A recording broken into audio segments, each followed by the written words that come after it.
ఆచి చికెన్ మసాలా. వివేకానంద రెడ్డి చనిపోయిన తర్వాత నుంచి హూ కిల్డ్ బాబాయ్. ఒక రాష్ట్ర ముఖ్యమంత్రిని ఒక హత్యకి బాధ్యుడిగా చూపిస్తూ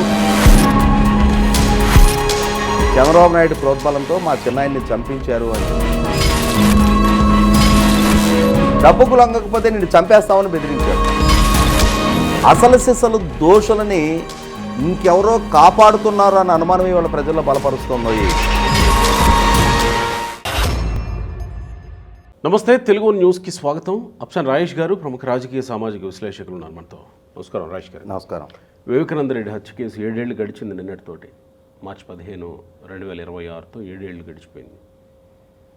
వివేకానంద రెడ్డి చనిపోయిన తర్వాత నుంచి హూ కిల్డ్ బాబాయ్ అని వచ్చిన ప్రశ్న నినాదం కాస్త నిన్నటి నుంచి తీసుకున్న టర్న్ ఏంటంటే, సునీత ప్రెస్ మీట్ తర్వాత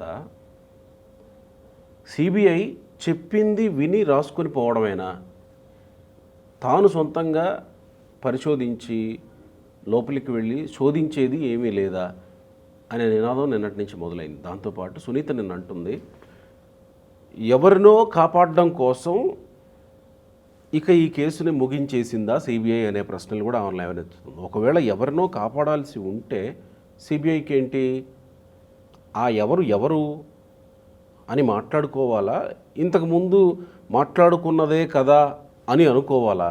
అంటే గడిచిన 7 సంవత్సరాలుగా, మరీ ముఖ్యంగా 2023 జనవరి 28 అవినాష్ రెడ్డిని సిబిఐ విచారణకి పిలిచిన నాటు, జనవరి 27 కుప్పంలో లోకేష్ పాదయాత్ర మొదలైంది. జనవరి 28న సిబిఐ విచారణకి అవినాష్ రెడ్డిని పిలిచారు. నేటి కడప ఎంపీ. నాడు ఆయన ఎంపీగా ఉన్నాడు, నేడు కూడా ఆయన ఎంపీగా ఉన్నాడు. 2019 మార్చి 15 వివేకానంద రెడ్డి గారి హత్య జరిగిన నాడు ఆయన ఎంపీగా ఉన్నాడు. ఆయనని సిబిఐ విచారణకి పిలిచిన నాటి నుంచి ఈ కేసు గురించి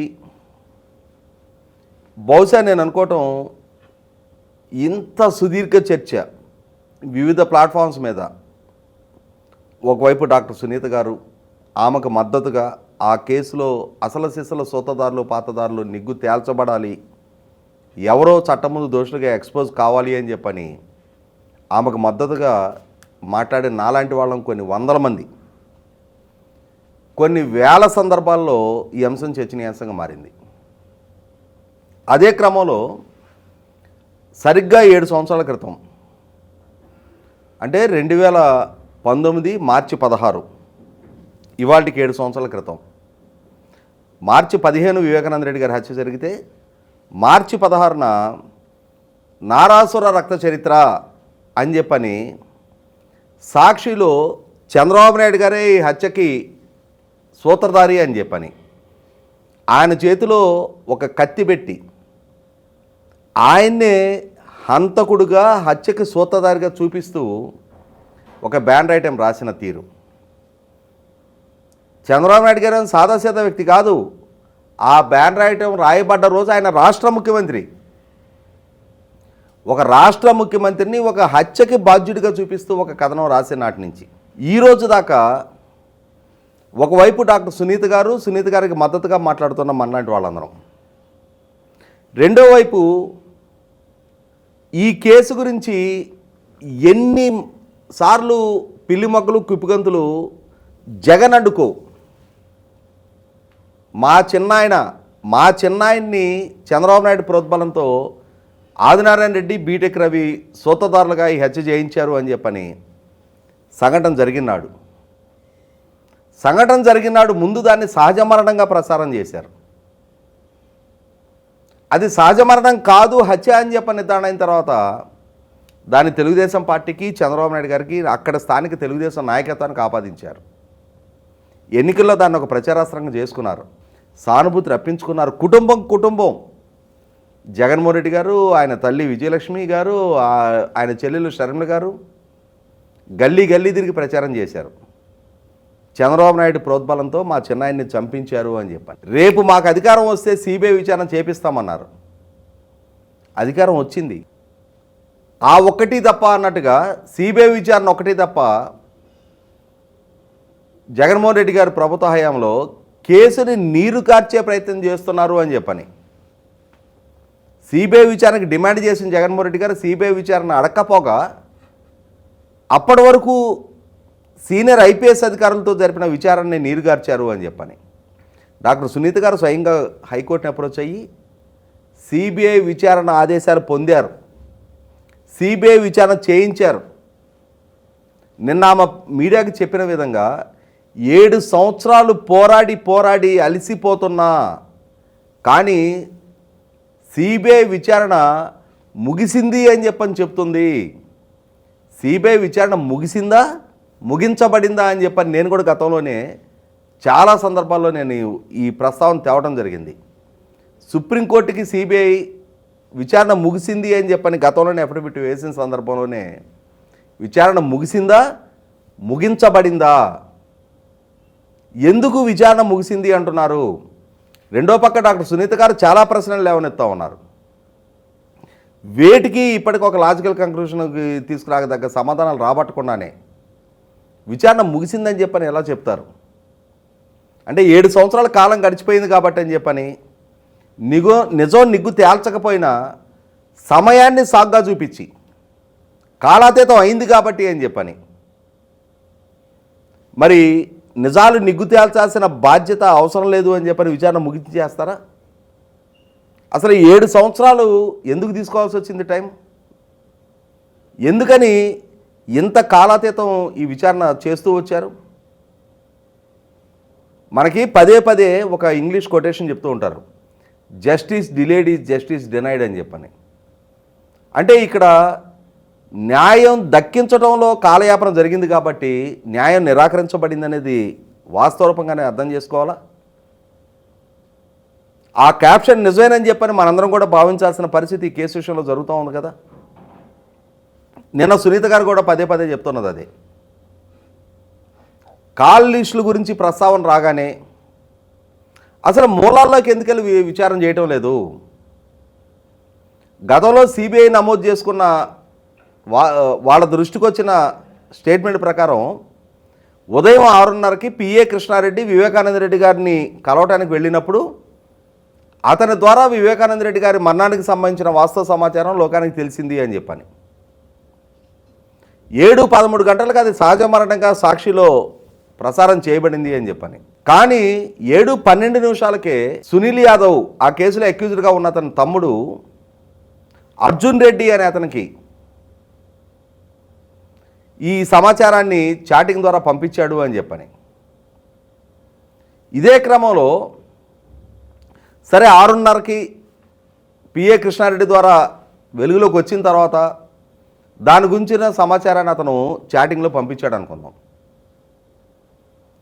కానీ తెల్లవారుజామునే మేనిఫెస్టో గురించి చర్చించే సందర్భంలో జగన్మోహన్ రెడ్డి ద్వారా అజయ్ కల్లం రెడ్డికి ఉమారెడ్డి వెంకటేశ్వరకి తెలిసిందనేది కదా సమాచారం. ఇప్పుడు అసలు అది ఆ అంశం ఎందుకు సిబిఐ మళ్ళీ పరిశోధించలేదు? అసలు ఇప్పటికన్నా అన్నిటికన్నా ముఖ్యమైనది సిఆర్పిసి 164 స్టేట్మెంట్లో దస్తగిరి పులివెందుల మేజిస్ట్రేట్ గారి దగ్గర ఈ హత్యకు మాకు 40 కోట్ల రూపాయల సుపారీ ఆఫర్ చేయబడింది, నాకే వ్యక్తిగతంగా 5 కోట్లు ఇస్తానన్నారు, నాకు ₹1 కోటి అడ్వాన్స్గా దక్కింది అని చెప్పి అతను ఇచ్చిన స్టేట్మెంట్కి అనుగుణంగా అతని దగ్గర నుంచి సిబిఐ 72 లక్షల రూపాయలు రికవర్ చేసుకుంది. అసలు 40 కోట్ల రూపాయలు ఒక హత్యకి సుపారీ రూపంలో ఆఫర్ చేయగలిగే అంతటి స్తోమత ఉన్న వ్యక్తులు ఎవరు? అసలు ఆ 40 కోట్లకి సోర్స్ ఏంటి? అతని దగ్గర నుంచి 72 లక్షల రూపాయలు క్యాష్ రూపంలో రికవర్ అయినప్పుడు నల్ల డబ్బు అని చెప్పి నిర్ధారణ అవుతూ ఉన్నప్పుడు ఆ డబ్బు చెల్లించింది ఎవరు? వాళ్ళకి ఆ నల్ల డబ్బుకి సోర్స్ ఏంటి? అసలు ఈ దిశగా ఇప్పటిదాకా income tax and enforcement directorate ఇంటర్వ్యూనే కాలేదు. అసలు ఆ చర్చే జరగలేదు ఇప్పటిదాకా. ఒక హత్యకే 40 కోట్ల రూపాయలు ఖర్చు పెట్టగలిగేంతటి స్తోమత ఉన్న వ్యక్తులు ఇంకా ఎన్ని వందల వేల కోట్ల రూపాయల నల్ల డబ్బు వాళ్ళు కలిగి ఉన్నారు? 2019 ఎన్నికలకు ముందే ఒక పక్క ఎన్నికల టైంలో ఎన్నికల్లో పోటీ కోసం డబ్బు పోగు చేసుకుంటుంటారు అభ్యర్థులు. కానీ అసలు ఈ హత్యకు మోటివ్ ఏంటి అనేది కూడా ఇప్పటిదాకా నిర్ధారణ కాకపోవటం. ఎగ్జాక్ట్లీ. ఎందుకు అంత దారుణంగా, అంత కక్షపూరితంగా, అంత క్రూరంగా ఆయన చంపాల్సి వచ్చింది? ఆయన హార్ట్ ప్రొసీజర్ జరుగున్న ఒక వృద్ధుడు. ఆయన్ని అంత క్రూరంగా, అంత హింసాత్మకంగా చంపాల్సిన నెక్స్ట్ లేదు. అంటే చాలా సునాయాసంగా కూడా చంపేసి ఉండొచ్చు, కానీ ఏదో కక్ష తీర్చుకున్నట్టుగా. అతడు సినిమాలో ఓ పద్ధతిగా కొట్టాడు, గులాబీ ముక్క అంటుకట్టినట్టు, ఏదో గోడ కట్టినట్టు అని చెప్పినట్టుగా అంత క్రూరంగా చంపారు అని అంటే మాకు అడ్డు వస్తే మా స్పందన ఎలా ఉంటుందో చూడండి అని చెప్పని ఇంకెవరికో ఏదో సందేశం ఇస్తూ చేసిన హత్యలాగా. పైగా ఎందుకు అక్కడ సాక్ష్యాధారాలు చెరిపేసే ప్రయత్నం చేశారు? ఎందుకు సహజ మరణంగా చిత్రీకరించే ప్రయత్నం చేశారు? తన సొంత చిన్నాన్న హత్య గావించబడ్డాడు అని తనకు తెల్లవారుజామునే సమాచారం అందితే జగన్మోహన్ రెడ్డి అంత కూల్గా ఎలా మేనిఫెస్టో గురించి చర్చిస్తా కూర్చోగలిగాడు? సాక్షిలో ఆ చిన్నాన్న మీద ఎక్కడ లేని ప్రేమ ఒలకపోస్తా చంద్రబాబు నాయుడు గారి మీద అంతటి నిందలు మోపిన జగన్మోహన్ రెడ్డి మరి తన చిన్నాన్న మరణం పట్ల తానెంత వేగంగా స్పందించి ఉండాలి? ఇదే క్రమంలో న్యాయస్థానం పాస్ చేసిన ఒక రిమార్క్ కూడా, ఎలా జగన్మోహన్ రెడ్డికి తెలిసింది అన్న విషయంలో, ఎవరైనా చనిపోయినప్పుడు వాళ్ళ సన్నిహిత బంధువులకు ఆ సమాచారం ఇవ్వడం సహజమే కదా, ఇందులో విచారణ జరపాల్సిన నెక్స్ట్ ఏముంది అని చెప్పని స్వయంగా సిబిఐ న్యాయస్థానం ఆ స్టేట్మెంట్ ఇవ్వటం. మరణానికి సంబంధించిన సమాచారం ఇస్తే మొట్టమొదట చనిపోయిన వ్యక్తి భార్యకి, సంతానానికి మొట్టమొదటి సమాచారం ఇవ్వాలి. అంతేగాని వాళ్ళకన్నా సన్నిహితుడు కాదు అన్న కొడుకు, ఇతనికి సమాచారం ఇచ్చి అసలు సిసలు భార్యకి, కుమార్తెకి సమాచారం ఇవ్వలేదు అని అంటే అక్కడ ఖచ్చితంగా సంథింగ్ ఈజ్ దేర్. ఇప్పటికీ వెలికి తీయాల్సిన నిజాలు చాలా ఉన్నాయని డాక్టర్ సునీత గారు పదే పదే లేవనెత్తుతున్న అనుమానాలకు అనుగుణంగానే ఈ విచారణ జరుగుతుందనేది వాస్తవం. ఎవరినో కాపాడటానికి, ఇంకెవరినో తప్పించడానికి, ఇంకెవరో స్థాయిలో సిబిఐ ఇన్ఫ్లుయెన్స్ గురవుతుంది అనేది వాస్తవం. ఖచ్చితంగా ఇది సిబిఐ ఇంటెగ్రిటీని ప్రశ్నార్థకంగా చేస్తున్న విచారణ. ఓకే, సిబిఐ గురించి మనం అనేక సార్లు మాట్లాడాం, అది పక్కన పెడితే నాకు ఇక్కడ ఒక 2 ప్రశ్నలు ఉన్నాయి. కూటమి ప్రభుత్వ పరంగా సునీతకి న్యాయం చేయాలి, డాక్టర్ సునీత పోరాటం చేస్తూ ఉంది. ప్రతిపక్షంలో ఉండగా మేము మీ వెన్నంటి ఉంటాం, మీకు న్యాయం చేస్తాం అని చెప్పిన ఇప్పుడు కూటమి ప్రభుత్వం ఏం చేయగలిగింది? ఏం చేయడానికి ఈ కేసులో అవకాశం ఉంది? ఎంత మేరకు చేయగలిగింది? ఇప్పుడు ఏమన్నా అవకాశం ఉంటుందా ఈ పరిస్థితి? ఎన్డీఏ కూటమి ప్రభుత్వం ఇవాళ సిబిఐ విచారణలో ప్రత్యక్షంగా వీళ్ళు ఇన్వాల్వ్ కావడానికి ఆస్కారం లేదు. కాకుంటే ఇక్కడ ఒక ఇష్యూ ఉంది.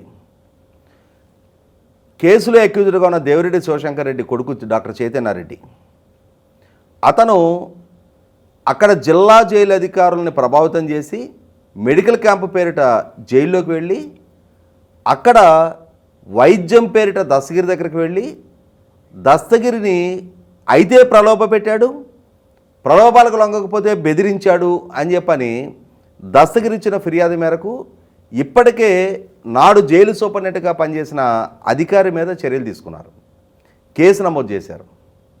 కానీ డాక్టర్ చైతన్యారెడ్డి ఒక హత్య కేసు సాక్షిని, సాక్షిని ఎందుకంటున్నానంటే అతను హత్య కేసు అక్యూజ్డే, కానీ సిబిఐకి అప్రూవర్గా మారి మేజిస్ట్రేట్ గారి ముందు అతను సాక్షిగా నమోదు కాబడ్డాడు. అటువంటి ఒక సాక్షిని హత్య కేసులో అక్యూజ్డ్ కొడుకు అతను వెళ్ళి బెదిరించాడు, డబ్బు ఆఫర్ చేశాడు, డబ్బుకు లొంగకపోతే నేను చంపేస్తామని బెదిరించాడు. మరి ఎందుకనో ఇప్పటివరకు రాష్ట్ర ప్రభుత్వం దీని మీద విచారణ జరుపుతూ ఉంది. రాష్ట్ర ప్రభుత్వం కేసు నమోదు చేసింది. ఇతన్ని జైల్లోకి రావడానికి సహకరించిన నేపథ్యంలో ఆ జైలు సూపరింటెండెంట్ మీద క్రమశిక్షణ చర్యలు తీసుకున్నారు. కానీ చైతన్య రెడ్డిని ఇంతవరకు అరెస్ట్ చేయలే. మరి రాష్ట్ర ప్రభుత్వం కూడా ఉదాసీనత ప్రదర్శించాల్సిన పరిస్థితులు ఇంకెక్కడి నుంచైనా కల్పించబడుతున్నాయా? ఒకటైతే వాస్తవం, జగన్మోహన్ రెడ్డి పాలనా హయాంలో వివేకానంద రెడ్డి గారి హత్య కేసు విచారణకు ప్రతిబంధకాలు సృష్టించబడుతున్నాయని చెప్పని డాక్టర్ సునీత గారు సుప్రీంకోర్టుని అప్రోచ్ అయ్యి విచారణ తెలంగాణకు మార్చుకున్నారు. ఎన్డీఏ కూటమి కనుక అధికారంలోకి వస్తే ఈ విచారణలో అసలు సిసల వాస్తవాలు వెలుగులోకి రాబడతాయని చెప్పని ఆమెతో పాటు పౌర సమాజం కూడా ఆశించింది.